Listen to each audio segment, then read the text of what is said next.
Well, when they showed you on TV, I think the reason they showed you is because Florida had not scored yet, and of course that streak had been going on forever right, since yeah. '88, and I think they were showing you and saying they certainly didn't have a problem scoring them. But Yeah. I pointed out to my wife they only scored 3 against Tennessee one year, but that's okay.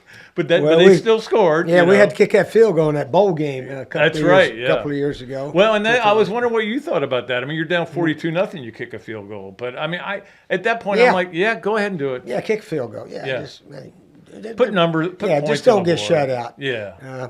Another Dooley Noted podcast comes to you from the Coach's Podcast Room at Spurrier's Gridiron Grill in Celebration Point. Okay, and welcome in to another Dooley Noted podcast presented by Titan MRI from the Meldon Law Gator Studios. Good show today, as always, with Coach Spurrier. He'll be on a little bit, and then Robbie Andrew doing Yes, No, Where, Maybe. My birthday guest, I was trying to think of who I wanted on the most, and I decided Chris Doring is who I want on. And we'll see if we can get some stories from him, and there'll be some good ones. But we'll get Chris Doring to come on Thursday. I'm still working on our 400th episode guest. I've swung for the fences, let me put it that way. We'll see how it goes. Conan O'Brien's coming on, no. Howard Stern, no. Donald Trump, no. I'm not swinging that hard. We'll see if it works out. I want to say happy Veterans Day to everybody out there who's served. And, people, really happy Veterans Day to everybody, because if you probably are affected, you know a veteran, you had a veteran in your family, and look, you're living under the freedoms that they provided. I'm sounding like Nicholson now in A Few Good Men. Either way, I don't give a damn what you want. I want the truth. No, we're not going to do that. Anyway, happy Veterans Day to everybody. And my dad served. He was in the Korean War and didn't really see any action. He told me the biggest action he saw was trying to keep guys from drinking lighter fluid, making alcohol out of it. That was the worst thing. But he was a couple of Christmases. Well, my dad's been gone for about 4 years, so I think it was 5 Christmases ago. My wife had this idea, and she found a picture of his ship and in the Navy, and got it printed out and framed and everything. And he was crying. It was pretty cool. So anyway, happy Veterans Day though to all of you out there who have served, and just enjoy the day. It's a good day. I was watching. You know what I was watching today was Sergeant York, which I hadn't seen in a long time. It was on, and I stopped because I remember it as a kid really affecting me. And if you haven't seen that movie, Gary Cooper's unbelievable. I looked it up because I was curious. Gary Cooper was 40 when he played Sergeant York, and the woman who was going to be his wife was 16. So that was interesting. I knew there was a difference, age gap there, but anyway, it's a really good movie. It really is. It'll get you feeling patriotic, and that's why they played it today. Okay, let us move to our Gainesville Quarterback Club. Starting 5, Gainesville Quarterback Club has a special offer for you, a special 3-week offer for you if you want to come and see. In fact, tomorrow night it'll be James Smith III. Of course, you remember him as a big part of Florida's 2 national championships as a long snapper, and it has a great story to tell. He'll be the guest, and then Graham Mertz the following week, and then Carlos Alvarez the week after that. So all 3 of these guys are great guys, and I'm sure they'll give great talks, and you get to hear my scouting report. I know you can't wait to hear about LSU and what I'll give you a small version of that. I won't give you the whole thing.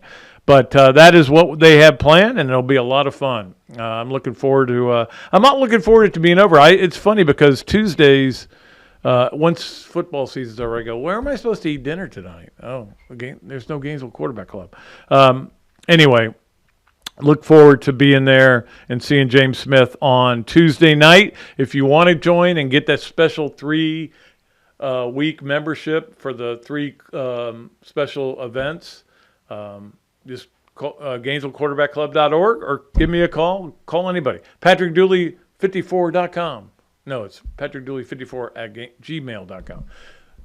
Send me an email. All right, let's get to the starting 5 because I put it off as long as I can, but eventually we have to talk about what happened this weekend. It was not a good weekend for a lot. And here's the weird thing is that I was telling my wife this. Georgia lost. LSU lost. FSU lost. Miami lost. And I went to bed depressed. Because when you watch your team get down 42-0, it's not happy. It was the worst case scenario for Billy Napier and for the program to get this vote of confidence, have all the players talk about, we love this guy, we're going to play for him. It almost feels Zook-like because the players loved Ron Zook. And Ron Zook, hey, look, if Billy Napier went 8-5, 8-5, 7-5, which is I think what Zook's record was, we would be going, man, this guy's he's a step away. But when you go out there with a third-string walk-on quarterback, and I don't know who's got a good third-string quarterback. Is there anybody in the country that has a good third-string quarterback?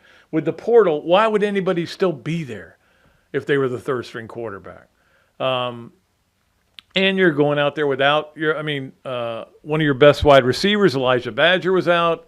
You had all those defensive backs out. It was just sad to watch. But I had to watch every minute of it because I need to be able to talk about it whether I'm here or doing the radio show or even writing about it. And look, it was embarrassing. It's embarrassing. Oh, Florida fans are all showing up for this game against Texas. First trip to Austin since 1940 or whatever. And you're down 42-0, and the game has got a long. I remember looking down at the time, and I went, "Oh my gosh, can we get a running clock?" Now they did play better in the second half, but it didn't matter. They took their foot off the gas. It's embarrassing, but it does show how far Texas is ahead of Florida, and I wasn't surprised, and certainly. Texas is way ahead of Florida when Texas has its starting quarterback and Florida doesn't have its starter or its backup. That's part of the problem, part of the equation.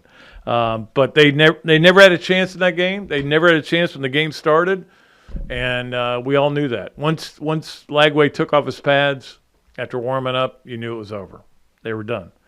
That's the way it goes. All right, let's go to number 2, which is that on our Gainesville Quarterback Club starting 5, and that is LSU this week, which has become a rivalry game.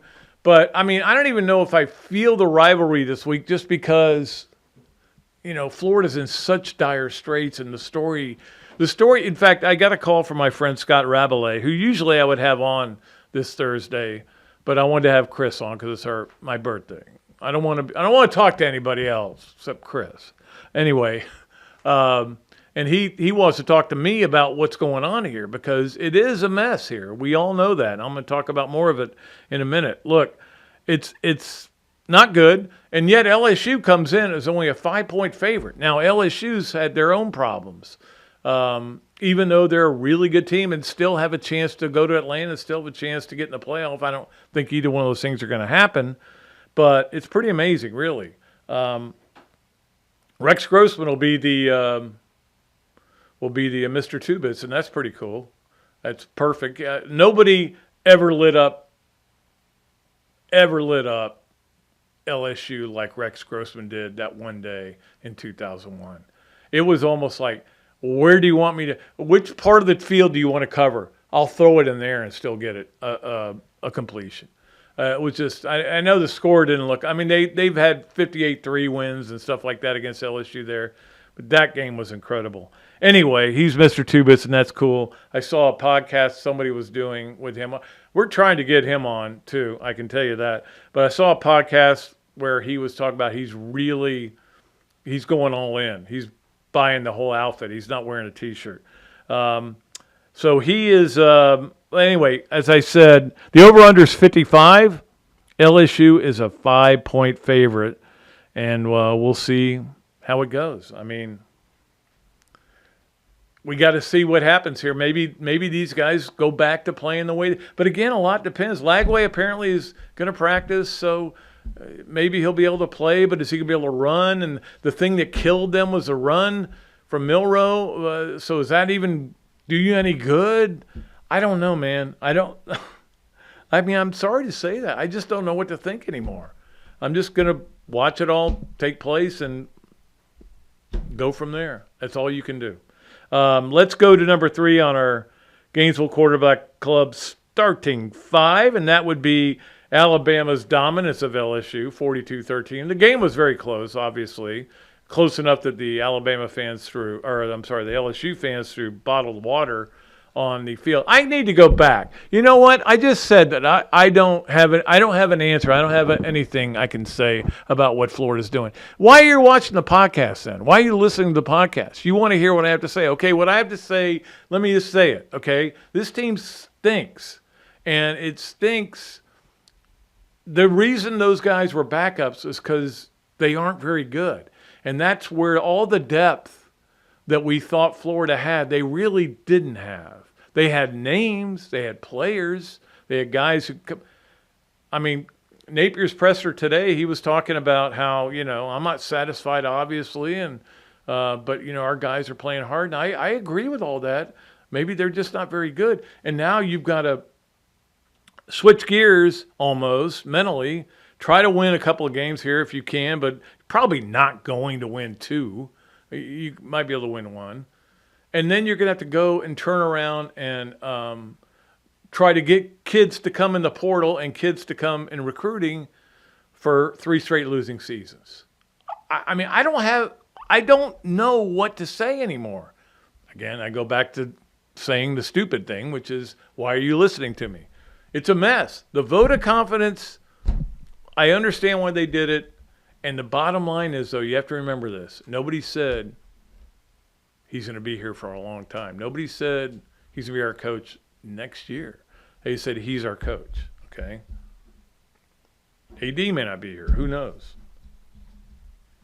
Anyway, what was I talking about before? I just felt like if you're listening to this podcast and I don't give you strong opinions, why are you listening to it? So, no, I'm not going to say I don't have any answers. I have an answer. You need to figure this out right away, and it needs to look better the last 3 weeks, or you need to make a move.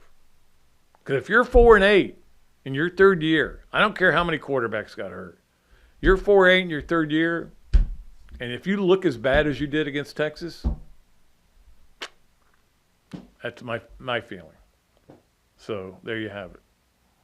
All right, so I was talking about Alabama. That obviously was a huge game. Ole Miss beating Georgia 28-10.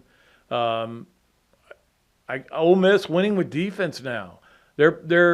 He's done a good job, but that's the thing. He has done an amazing job in the portal, and even Princely Umanulema. I don't have to know how to say his name anymore because he doesn't play at Florida. But Princely Umanulema looks like he's playing at a different level than he was at Florida. There's so many guys out there, and that is part of the problem that Florida's experiencing right now. And again, I'm going off on another tangent. You look, and I talked about this a couple of weeks ago. You look at rosters, and everybody seems to have a former Gator on the team, and they're all starting. It's not like they're backups. They were talking about how, I can't remember who, Michael Tarquin, I think, is at Texas Tech. And that was a huge deal that he was out for the game last week. I'm trying to remember who they played. They played somebody really good. But anyway, he was out, and they were talking about it. And he was here. There are just so many guys that have gone to other places, and that's part of it is the portal. I get that. The emergence of this portal, a lot of these guys would still be here because they wouldn't want to sit out a year. But maybe it's, I don't know. Maybe it's something else. What other games did I want to talk about? Missouri game was a crazy game. Wild if you watch that. Missouri's the luckiest team in the SEC. Missouri is the luckiest team in the history of college football. Now, there is something to be said for finding a way to win, and I will give you that. And look, if the current staff had found ways to win some of the games that they maybe even shouldn't have won, or what games that they had a chance to win, nobody be growling or scratching or crying or anything. It'd be different, okay? That's all I have to say. All right, let's get to number 4 on our Gainesville Quarterback Club starting 5. Look, I got to mention Todd Golden. He's coaching the game tonight.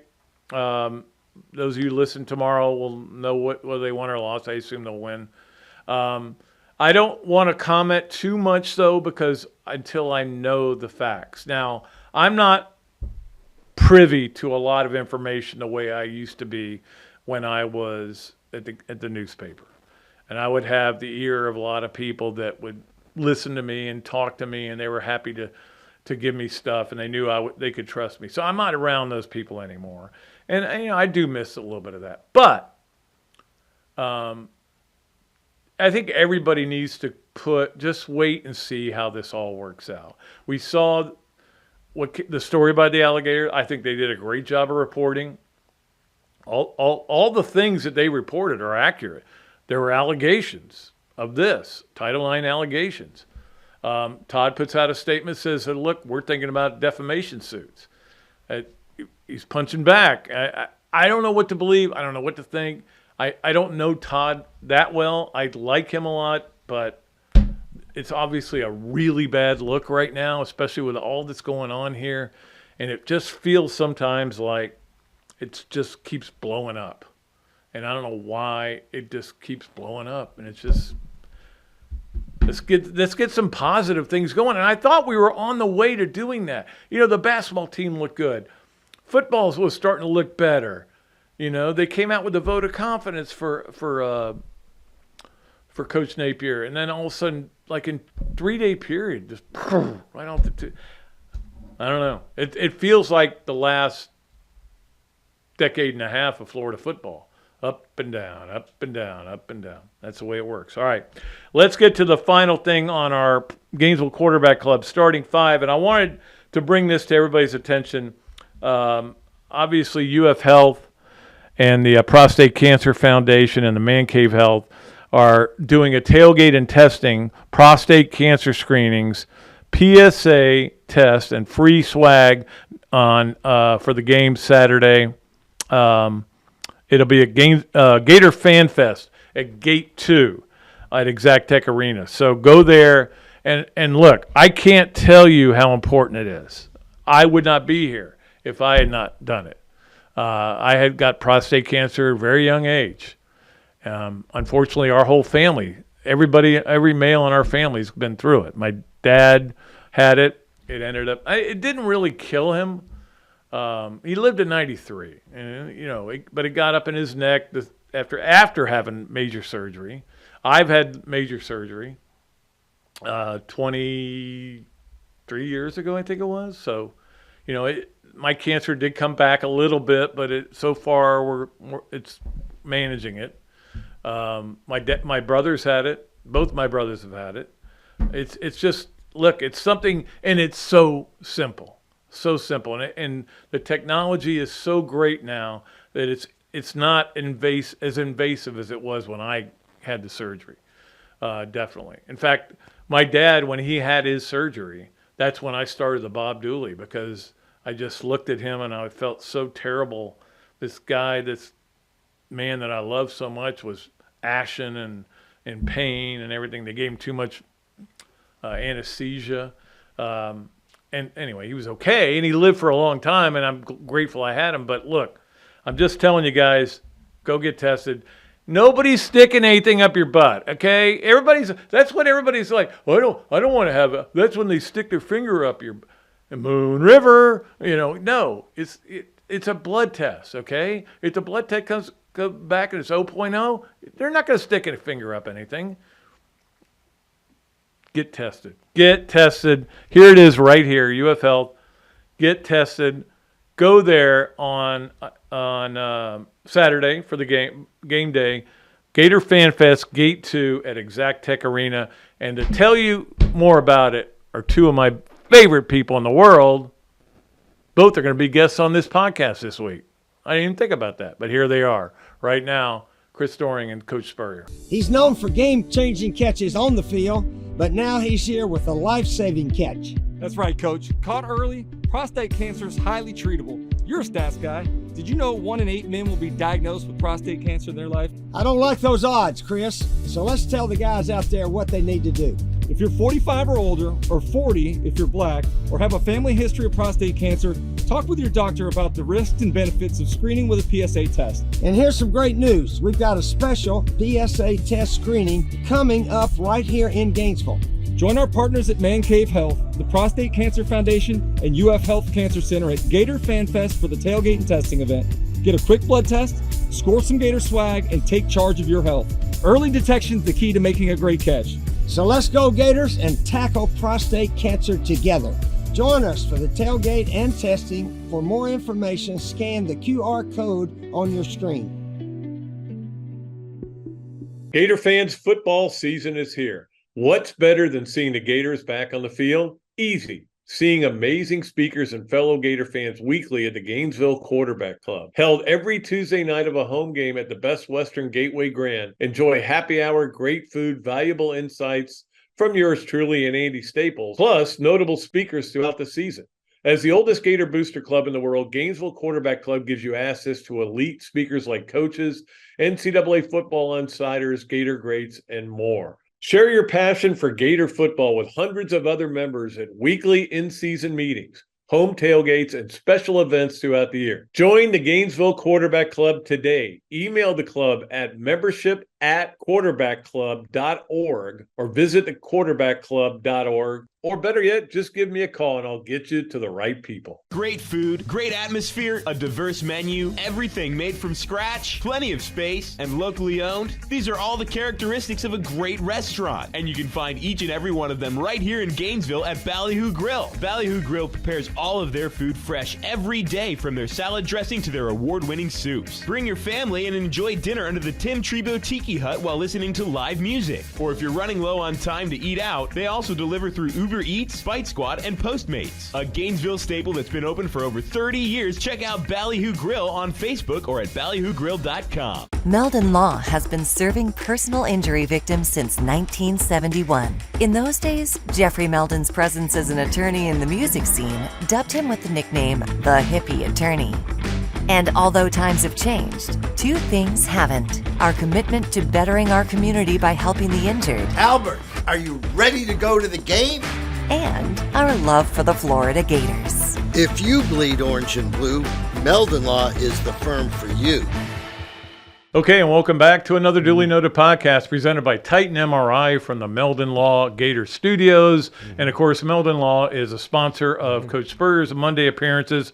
We love it when we have the coach here. I got to make sure I silenced my phone. I don't think I did earlier. But it was obviously you got to go to Austin. They showed you on TV just briefly. They didn't show you for a long time. I think they were trying to say these were the good old days, but – well, that's the first time I'd ever been to. Yeah, I've been there a couple of times. It's pretty nice. Darrell Royal Stadium, Austin, Texas.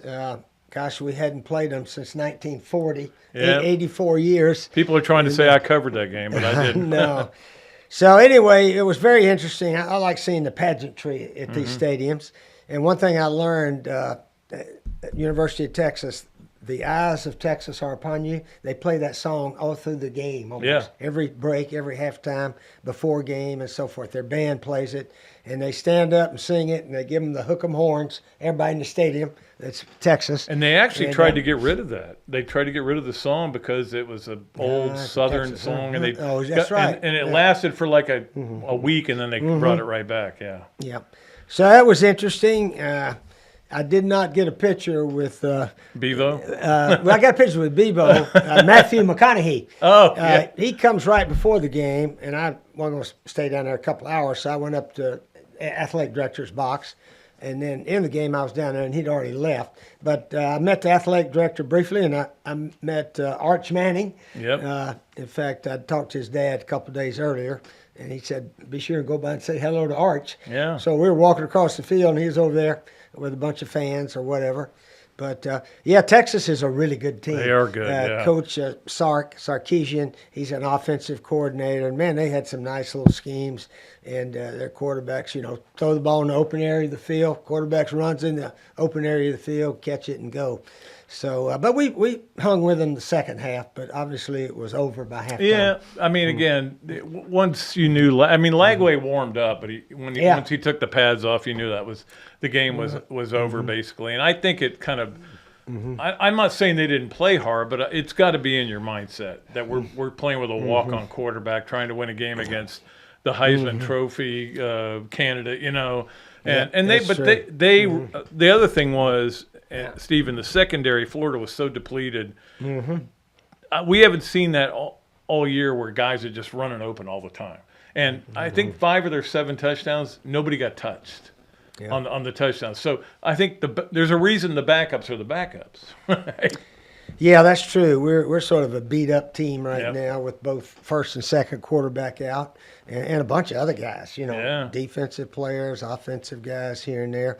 So it's going to be a struggle probably a little bit this coming week and the next week. And we'll be underdogs. But, heck, you know, we got to believe that we can upset one of these teams. We got them at home. Yep, that's true. LSU and then Ole Miss. So, these 2 at home, and then you got to go play the semis out semis in, at their Valley. place. Yeah. Well, when they showed you on TV, I think the reason they showed you is because Florida had not scored yet, and of course that streak had been going on forever since '88. And I think they were showing you and saying they certainly didn't have a problem scoring them, but I pointed out to my wife they only scored 3 against Tennessee one year, but that's okay. But they still scored. Yeah, we had to kick that field goal in that bowl game a couple of years ago. Well, and I was wondering what you thought about that. I mean, you're down 42-0, you kick a field goal. But I mean, at that point, I'm like, go ahead and do it. Yeah, kick a field goal. Just, put numbers. Put points just don't get shut out. Yeah. I got shut out one time in South Carolina, and we were down to Georgia like 18-0, and we're down on about the 5-yard line and tried to fire it in the end zone and missed. And I looked back and said, hell, we could have kicked the field goal, and at least they couldn't say they shut us out. Exactly. But I didn't, so I messed up on that one. Well, obviously, this week, Billy Napier got a vote of confidence, which I thought was a smart move. Of course, after the game, it didn't feel like a smart move, but that's what fan bases are. It's week to week. Well, you know, we felt good Thursday. By Sunday, everybody's upset and mad. But you never had to get a vote of confidence, did you? Hopefully didn't have to have one. But what was interesting, the LSU, you know, Alabama really beat them good. Yeah. Alabama was really ready to play. They've turned their season around because they've always had the players. But when they went up to Vandy, they just weren't ready. And that's football. You got to have talent, but then the mental part, the preparation, the being up for a game is so important also. And if Alabama continues the way they were up for LSU, they got a chance to be in the SEC championship game. There's going to be a lot of 10-2 teams. Oh, it's going to be crazy. Texas plays Texas A&M. I think they're the only 2 with 1 loss. Yep. So no, there's 3. Tennessee. Oh, Tennessee does. Yeah. And they play Georgia.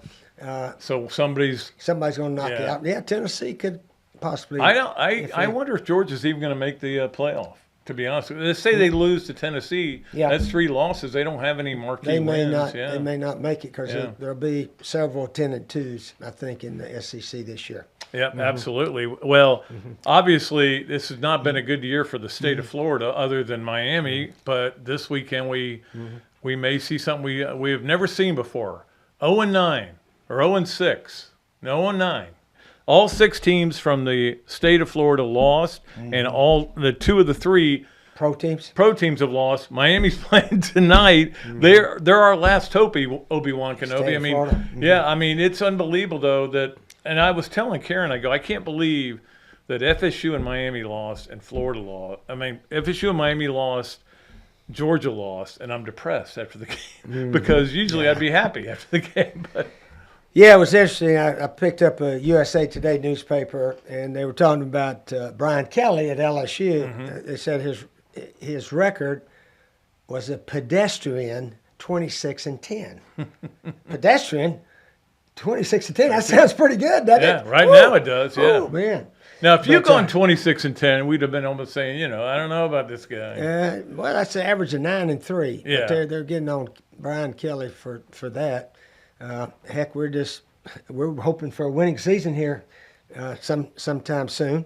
But anyway, it is what it is. It is what it is right now. Yeah, and they're just gonna have to make things happen. And I listened to Coach Napier's presser coming in today, and I mean, it is like you said, it is what it is, and they're just struggling. They can't seem to find a way to win some of these bigger games, and sometimes they get blown out. When you think about, again, we go back to the 4 teams or the 5 teams that have beaten them. They're all really good teams. Good teams, yeah. And the trouble is, and Napier basically said this today, they're not there yet. They're not at where they need to be yet, and That's we true. know that. We know that now. I think we thought they might be there before the season, but I think Billy knew they still had young players in key positions. And then when you knock out like most of your secondary and you're down to your third team walk-on quarterback, you got very little chance. Yeah, injuries are more common now in football. Wow, all it over seems the like place. everywhere, yeah. But for our first 2 quarterbacks to have non-contact injuries, just put your foot down and slid, and I think Mertz tore his knee up. He didn't know exactly how he did it till a play or 2 later, and then Lagway just his leg slipped and pulled the hamstring. Yeah. He could be back this week. That would be helpful. Yeah, I think they said he was going to practice today, so we'll see how it goes. And again, I don't know if they held him out of that game. He probably could have gone if it was a playoff game, but it wasn't. I mean, they're just trying to get 2 wins to get into a bowl game right now. So you got to have him healthy for this game, and then FSU especially, because those are the 2 you have the best chance of winning. So not a good week for the state teams, but it was a good week for a lot of teams around the country. There was a crazy weekend. I loved the weekend. This is our Campus USA Play of the Weekend is something I don't think I've ever seen before, and this is in the obviously the Missouri-Oklahoma game. They run a fake punt and a jump pass, and then the guy gets a hurdle. So you had 3 cool things in one play. He sure did, didn't he? And of course, didn't work out for them. Missouri has won 4. They're the luckiest team in America. Luckiest team in America. By far. I was watching the highlights Sunday morning, and they said a lot of crazy things started happening in this game.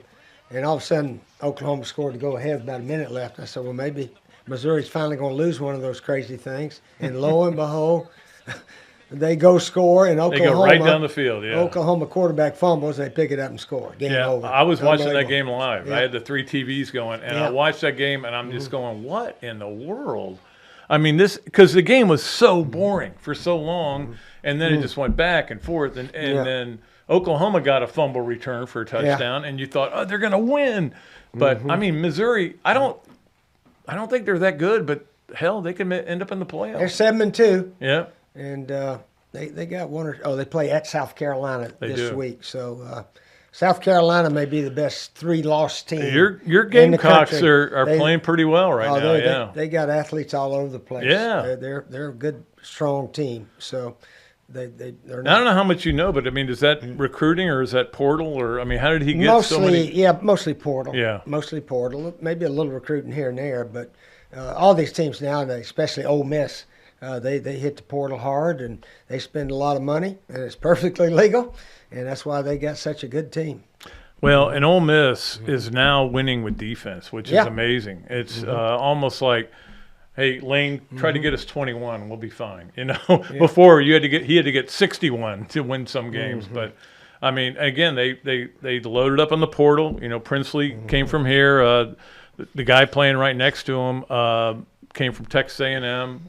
Blanking on his name, but they just got a lot of guys from the portal, and they beefed it up on defense. So, I thought when that team lost Judkins to, Ohio State, the running back, I said, well, they'll drop off. Man, it's been the opposite. They're a really good team, and I tell you what, I heard Shane say this today. They may be the best team in the country, the most complete team, because they win different ways. They can win on offense, they can win on defense. They may be the most complete team. Well, time will tell as it all plays out as we go. But, it really is going to be interesting to see who plays in the SEC championship. Oh, I know, yeah. Because there could be several teams with 2 losses.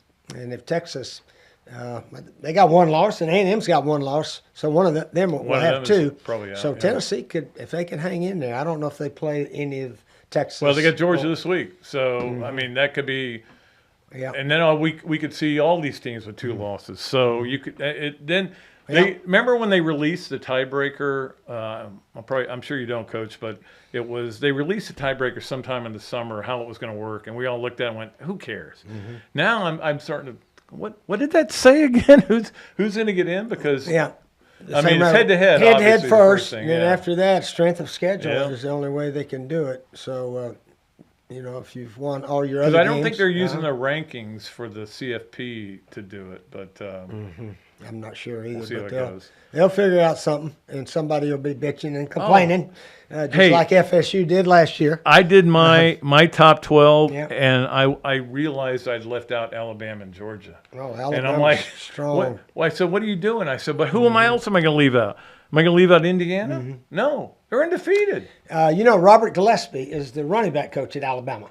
Yeah. Played tailback for us here in the 90s, and I called him yesterday. He has his hat on backwards on the sideline. I said, "Man, you're getting a lot of TV time all of a sudden."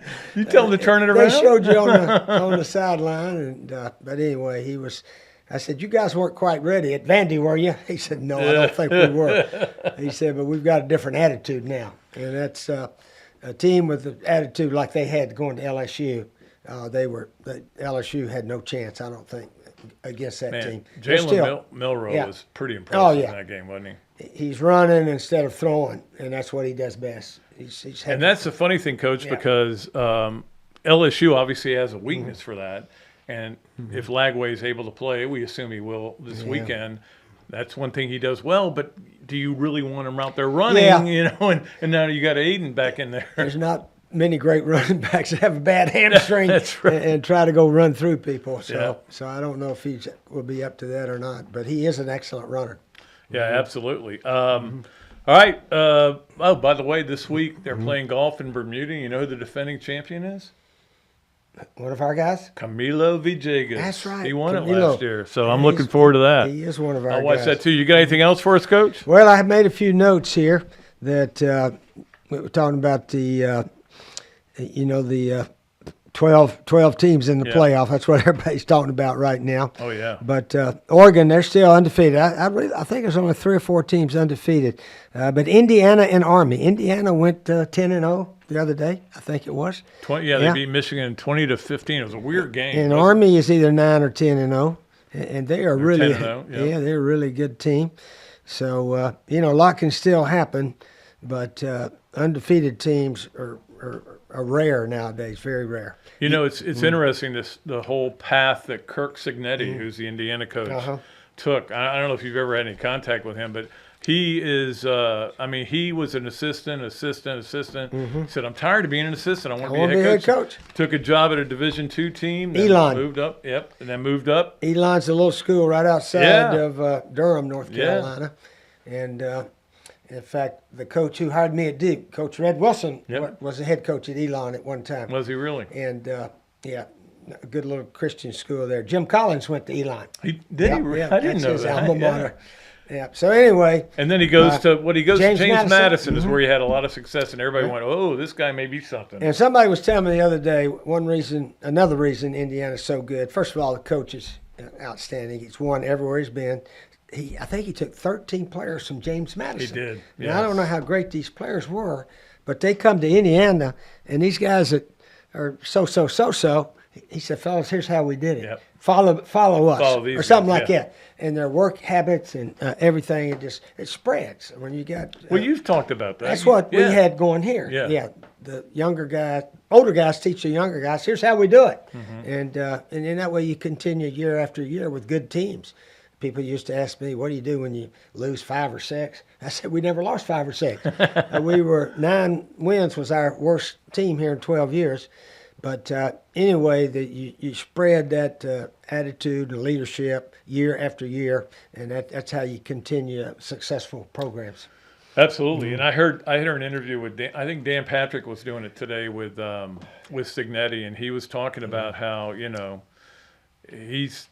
he could have retired at James Madison. He would have been happy. But when Indiana called, he went. And I think everybody was like, what? Well, Indiana's, who cares? Now you're talking about a team that could be in the playoffs. And it's an amazing story. I mean, it really is pretty cool story. And the guy, one thing he said was that he got from Saban, because he coached with Saban.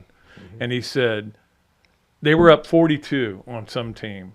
And something bad happened. And Saban ripped him for it. And he goes, Coach, come on, man. We're up 42. And he says, you have no idea what you're talking about. If you let it slip for 1 second, it's gone. You can't ever let it slip. You've got to always be pressing, and you've got to always have a standard of excellence. Yeah. And I know that's what you did as a coach. Yeah. Oh, we were playing Furman here.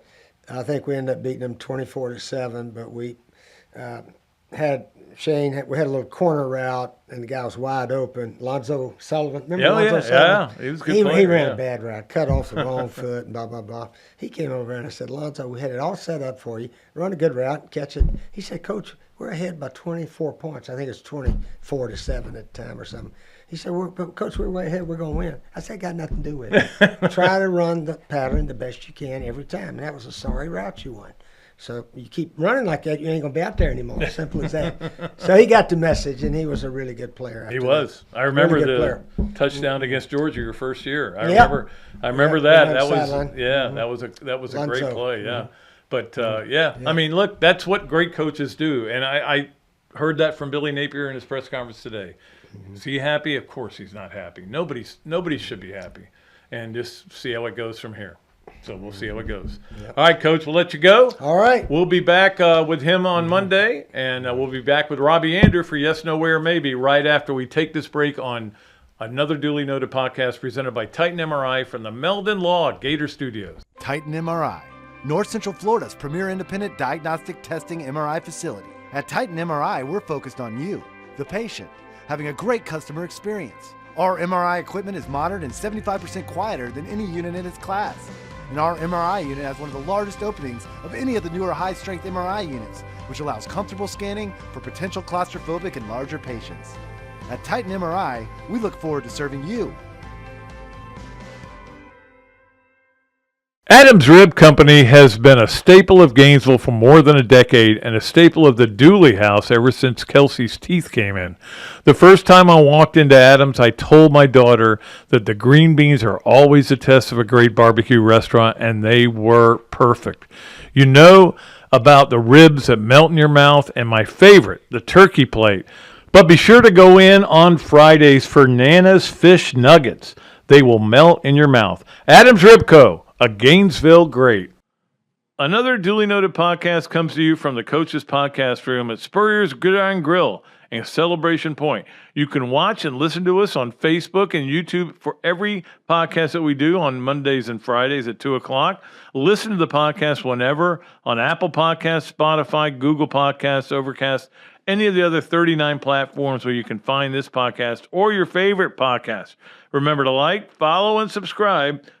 If you have any questions or comments, leave them in the comments section below or call me if you want to do some advertising at 352-317-3444. Okay, welcome back to another duly noted podcast presented by Titan MRI from the Meldon Law Gator Studios. It's always a great pleasure to go to our Big Mills Cheesesteak Zoom line and bring in the great Robbie Andrew.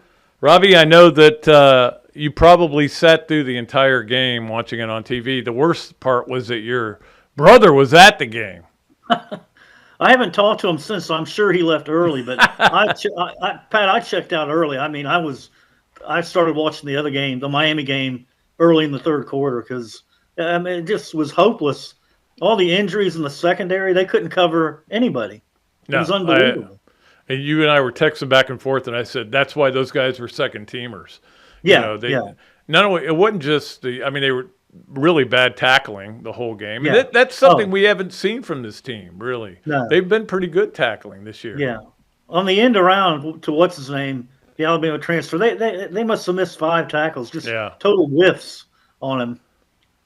And the secondary, the guys that did play looked kind of slow back there to me, Pat. Yeah, and which is alarming. They look soft too. I tell you, who looked really soft was Cormani McLean. There was twice he kind of ducked away from a guy. I mean, again, I'm not going to rip the guy, but no, but he needs. But to I get in the will. weight room. He needs to get in the weight room, Pat. There's no doubt about it. Well, it was not a great weekend for Gator fans. Obviously, No. the news about Todd Golden on top of a 42-0 deficit and all this stuff going on. But I keep waiting. Is it going to get better, Robbie? Is it going to all come back around? Because everybody says it's cyclical, and I'm like, where's the other cycle? It is one bad thing after another, but I don't understand why Golden is coaching tonight in that game after all this came out. I'm a little have surprised. a problem with that. Yeah, I think maybe this is, maybe it's just, I don't know. I don't want to get it too much into it because I don't know anything. Here's what I know. I don't either. I know what Kelsey tells me from reading Instagrams and stuff. That's about all I know. Yeah. So I'm I don't right with you on that. Yeah. But things have gotten bad, and yet it looked like he was turning around last week when I know. Scott Strickland did what we said on the radio last week, that he needs to come out and say he's doing a good job now, and he's going to say. So he did, but then after that, the day after, it caves in. Yeah. Then the game. Go out, give 49 up 49. It could have been a 50 burger very easily. Obviously. Oh, yeah. No doubt. Luckily, they put Arch Manning into the game. So, yeah, that helped. Yeah. All right, let's go with Yes, Nowhere, maybe brought to you by Big Mills Cheesesteaks, street dining done the right way. If you go in there and say you listened to the podcast or watched it, it's free fries with your order. And I know Robbie likes fries, so we'll see what he does. Yeah. All right, let's go to number one, Robbie. Texas and Tennessee will play for the SEC championship. Pat, the best I can give that is a maybe, because I think Tennessee's going to lose at Georgia this week. Texas still has to go to A&M in a couple of weeks. There could be 4 or 5 league teams with 2 losses, and then is that chaos? Who goes then?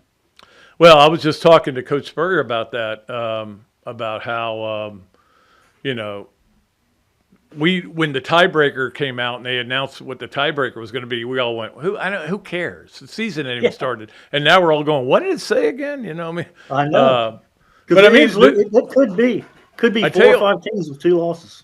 If I was a 10-2 team, I would not want to be in that game. I would not want to play for the SEC championship, and that may be a deterrent to trying to be in that game. But if you go in that game and lose, that's 3 losses. You're out of the playoff. Exactly. If you stay home with 2 losses, you're in the playoff. So. Exactly. It's going to be weird, and I think that is the thing that I don't think any of us really understand yet, because we haven't been through this. We haven't been through this with the playoff. No, it's the whole new territory here. All right, number 2 on Yes, No Way, or Maybe, with Robbie Andrew, and that is Miami Dolphin football players are worried because Kansas City's still undefeated, and they are winning games in weird ways, and it almost feels like, I don't know, destiny. Yeah. My first thought on that one is, Pat, that no way, because there's so many games to be played. But then I switch it to now to maybe, because they've won 15 games in a row now. Somehow they pulled out a miracle. Yes, they picked out a miracle win last week or yesterday, a chip shot field goal block to win the game. I mean, obviously something's going on there. They do whatever it takes to win a game. I mean, they come back and win games, and yesterday was a prime example of where they're at right now. Which dog is that? Ella's getting in on the podcast. All right, Ella. We're dog friendly, as you know, so that's fine. That's fine. All right. Number 3 on Yes, No Way, or Maybe with Robbie Andrew. Georgia and Alabama. You got to pick one to make the college football playoff. Can't pick them both. Which one would you pick? Can't pick them both. Oh, right now, the way it's trending, I would pick Alabama. They look like they've kind of righted things. They've played really well the last couple of games. Milroe had an unbelievable game the other night. Georgia's kind of staggering a little bit. Florida kind of exposed some things. Yeah. Then Ole Miss definitely did. And I mean, Carson Beck doesn't look very good at all right now. He got 12 picks in his last 5 games or something? Yeah, everybody thought Heisman candidate. That's long gone for him. And I'm going to go with, just doesn't look like Georgia right now. I'm going to go with not a Heisman candidate right now. I'm going to rule him out. He's not going to make my ballot, I don't think. All right, Robbie, go take care of your dog. Yeah, Ella just said Georgia. She picked Georgia. So well, she likes the dogs. I know that. I understand yeah, that. Does. All right, we'll see you, my man. Thanks. See ya.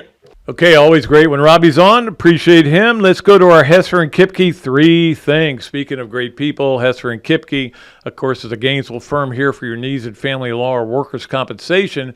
Call or text Ken and Jennifer 24/7 at 352-339-9920. Hesser and Kipke, nearly 50 years of combined legal experience and about to celebrate their 5th anniversary in January. I guess we'll have to get that read redone in January, right? After they have their anniversary? Yeah, we'll have to change that up. All right, let's get to the 3 things. Number 1, it's curtains for the Cowboy, or they need curtains for the Cowboys. Which is it? I'm trying to decide. They lost again yesterday at home, got destroyed, and CeeDee Lamb is running across the field, and you can see he's like, the the sun is in his eyes. Now, it's become this huge story, which is amazing because the stadium's been there forever with the same lighting thing. Now, it's bad for a 4 o'clock game if you're running in that direction. I've been there twice or 3 times, maybe I think twice for basketball. And again, they were night games, or I didn't notice it at all. But everybody's like losing their mind. But that's not even the point. The point is the Cowboys lost again, and they don't know what they're going to do, and they're not getting rid of the coach. Well, what's the point of getting rid of the coach? Blah, blah, blah. Micah Parsons is saying, well, he can go. Go ahead and go. You can go anywhere you want. It's a mess. It's a gigantic mess there, and I love every minute of it. I love it. I love it. I love it because I hate the Cowboys with a mad passion. I hate the Cowboys almost like in that FSU vein. But no, there's nothing about the Cowboys I like. So is it curtains, or can they do the curtains? And that's the amazing thing. They have curtains that they can do and cover that up, but Jerry doesn't want that. He wants the ambiance. Instead, his team just lost a game, in part because the guy dropped a wide open pass because he couldn't see. Beautiful. I love it. All right, let's get to number 2, and that is you want to talk about another team that's in disarray, and that would be your Florida State Seminoles, who are now 1-9. I think they have an open week, or are they playing UMass or somebody this week and then have an open week the next week? It doesn't matter. They fired 3 coaches, both their coordinators, and their receivers coach, Ron Duggins, who was been there forever. I mean, he played at FSU. And so they got a mess there too. There's messes all over the place. Which, again, we talked about that earlier. The state of Florida went 0-6 in college, and they're 0-2 right now in the NFL. So I don't know what's going on in this state, but it's a bit of a panic move, but they're clearly, this is a really bad team. And I don't think the personnel can be that bad. I don't think it's possible, especially in that conference. It just doesn't make sense. And maybe it's just a mental thing, confidence-wise. They lose that first game. And, the truth is they could be very easily like 5-5, and they could very easily be 0-10. Because the one game they won, Cal should have won. They blew that game. And Cal's actually a pretty good team. All right, so that is the FSU thing. Let's get to number 3 on Hesser and Kipke 3 things, and that is Utah's AD Matt Harlan. You probably don't know much about him, and I didn't know who it was either. But after their loss to BYU, took the mic, even though he doesn't usually take the mic, took the mic and said it was disgraceful. The referees cost him the game. They stole the game from us. And so he was fined $40,000. Now, I know ADs make a lot of money, and especially at places like Florida and Georgia and Alabama and everything. But I don't know if the AD at Utah is making enough to go, $40K, no big deal. It was worth it. Now, he came out and apologized, and certainly, look, never go into a press conference right after a game when you weren't playing in the game and all you were doing was watching it. And look, I saw the game. I probably was a bad call, but there's bad calls every day. You always have to play around the officials, or you have to play around a $40,000 fine. you can tell the Big 12 is not happy about this by Brett Yormark's comments on it. He was like, "You do this again, you may not be the AD much longer. We'll talk them into getting rid of you." It was not a good move for him, but at least he did come out and say, "I might have screwed up there." I used to get in those discussions with Jeremy Foley, but Jeremy Foley, they would always be on the phone, and then he would go, "Yeah, I shouldn't have said that." And I would, "Yeah, Jeremy, I probably shouldn't have called you that name either." That's the way you handle it. Or you go through the office. You go through the SEC office or the Big 12 office. But I think a lot of ADs and coaches and other administrators feel like, "Hey, look, if I come to you and say, that was a terrible call, I'm going to send you the film, you're going to address it privately, but not publicly. I want our fans to know we got screwed." And I think that's where there's a frustration. Like, they should have a basic a pool reporter for every game, in my opinion. I think they do for every game, and I know they do for the NFL. There was one, my buddy Joe Reedy was a pool reporter for a game the other day, and he had a story. Anyway, all right, so that is our Hesser and Kipke 3 things. Let's go to our Leonardo's and Millhopper quick picks. You guys did pretty good this week. I think there was something, I meant to mention this to you before, Zach. I think some of it got clicked off for some reason, and so we got very few picks in this week. But just double check that for this week.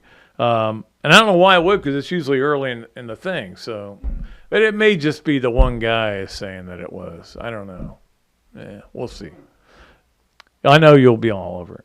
All right, so we're going to give you a game, and I'm going to give you a bizarre game. And look, what do you want from me? There's no great games during the week.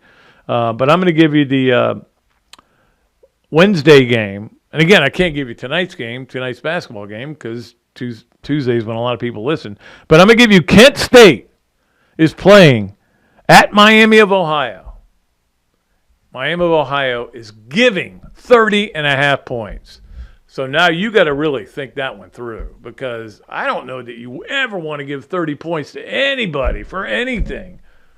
Maybe this is the one time you do. All right.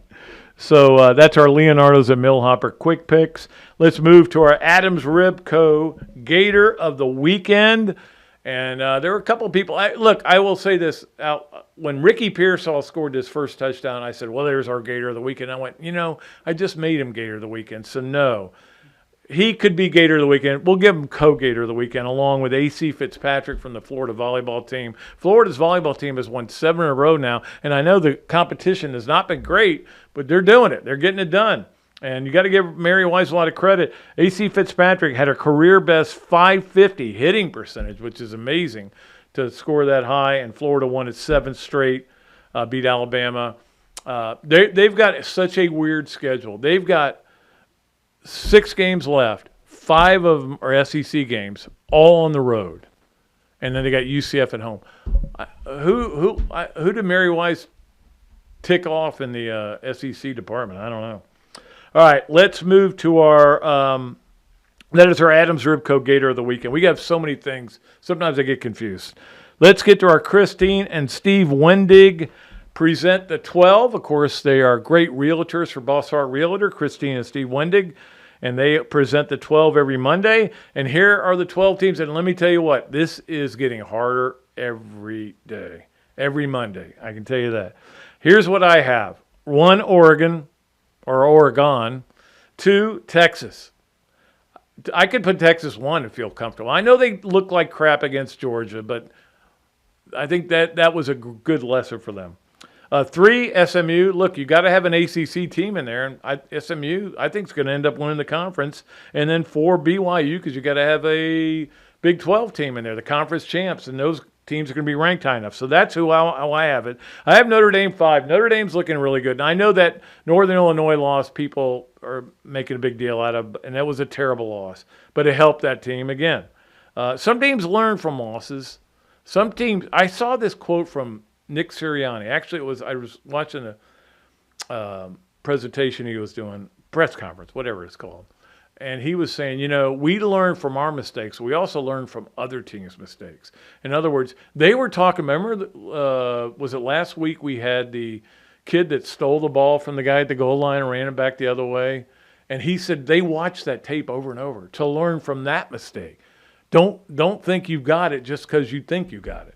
But anyway, I was making a point there, and I can't remember what it was. Anyway, Notre Dame 5. That's what it was. They lost to Northern Illinois. Ohio State 6.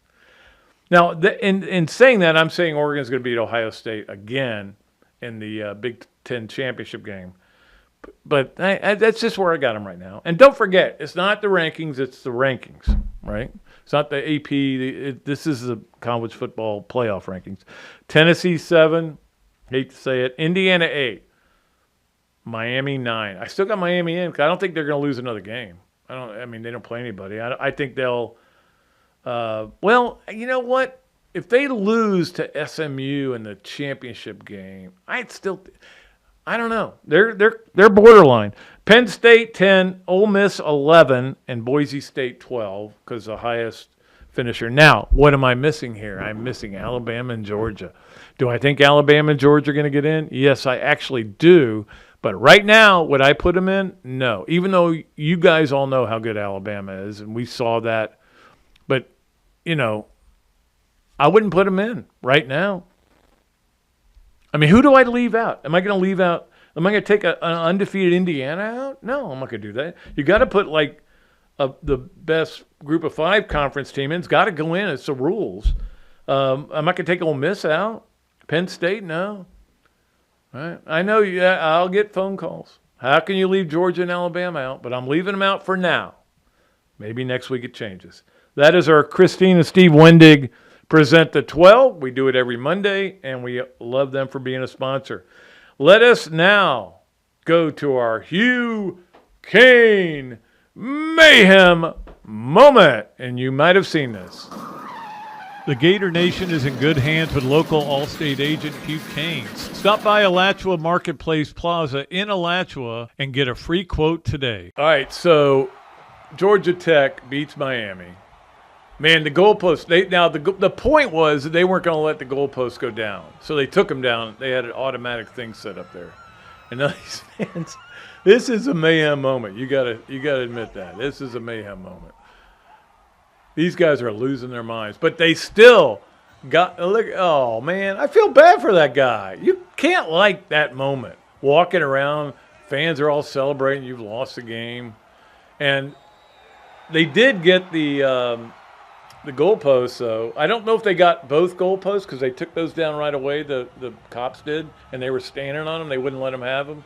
But then they took them to to some lake or river, I don't even know where it was, and dumped them in there again. What is the deal with dumping everything in the nearest body of water? I mean, come on. And again, Georgia Tech may not have although I don't think the ACC has a fine for rushing the field. I think it's discretionary fine. Anyway, that is our Hugh Cain Allstate Mayhem moment. That is the funnest part, I think, of doing this podcast is waiting for a Mayhem moment to come. And I go, boom, there it is, Hugh Cain Mayhem moment. All right, let's move to our Florida Surf Club Cool Dude of the Weekend. Brought to you by the Florida Surf Club. They're doing a great job over there. If you want to get involved in that, it's very easy. Just get on their website and have fun with them. Their cool dude of the weekend is Jalen Milroe. You go into Tiger Stadium, which everybody, I know, look, Tiger Stadium's a hard place to play. Everywhere is a hard place to play.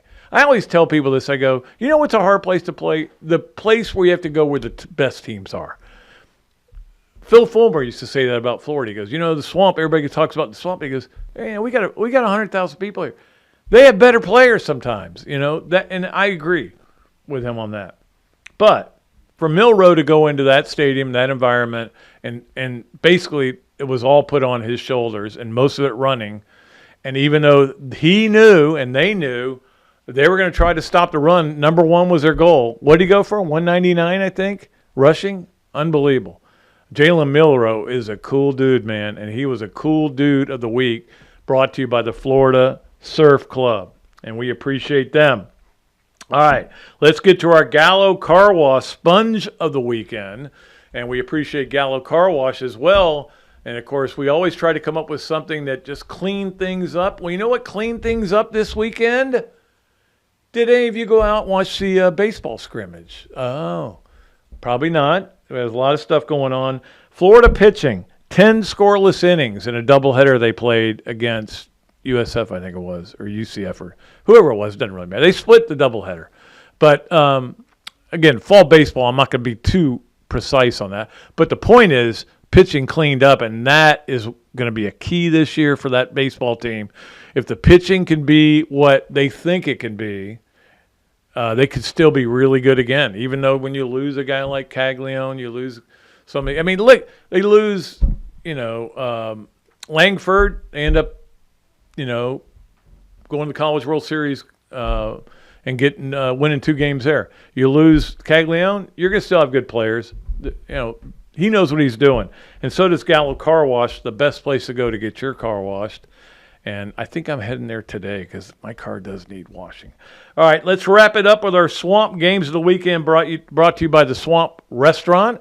We love the guys at the Swamp. We'll be out there on Thursday and look forward to being there this Thursday. And next Thursday, I'm actually not going to be there. I know Jeff will be there with probably I know he'll have a guest. He'll have another somebody else. But I'm speaking at the Palatka Quarterback Club, Gator Club, the following Thursday. So that's my last one for being on the road. But anyway, our Swamp Games of the Week. Again, we'll have a lot for the weekend. You know that. But Tuesday night's games. Hey, let's go watch a little. And I love watching McElwain coach. I don't know why. I just love watching it. Because I always memories come back of all these weird things he did when he was here. But anyway, they're playing at Central Michigan is at Toledo. 7 o'clock game on the U on Tuesday. Literally, it's the only reason I would watch a college game. Monday, Tuesday, or Tuesday, Wednesday, or Thursday. But Thursday you do have NFL game. The Commanders at the Eagles. That'll be a good one. 8:15 on Prime. And then you also have a doubleheader of NBA basketball Wednesday on ESPN. New Orleans at Oklahoma City, 7:30. And then Memphis at the Lakers at 10 if you want to stay up that late. And don't forget, I mentioned this earlier, the Bermuda Challenge. You can find it on the Golf Channel. Camilo Villegas is defending champ. So I'll just watch to see how he's playing. All right. That is going to do it. Man, we got a lot of things we have to go through every day, don't we, here on the show? But you know why? Because we have great sponsors and great people who watch this show and make it a popular show enough for people to want to sponsor it. Still got one spot available. I've got two guys I'm thinking about. It may come on, but if you want to call me. Hey, let's work for me, believe it or not. Just saying, hey, if you want to give me a call, patrickdooley54@gmail.com. If you want to be a sponsor, it is unbelievably reasonable, and we would love to have you aboard. Until next time, for Zach, who does a great job, and I appreciate him so much, I am Pat Dooley. I am deep, I am way back, and I am out of here.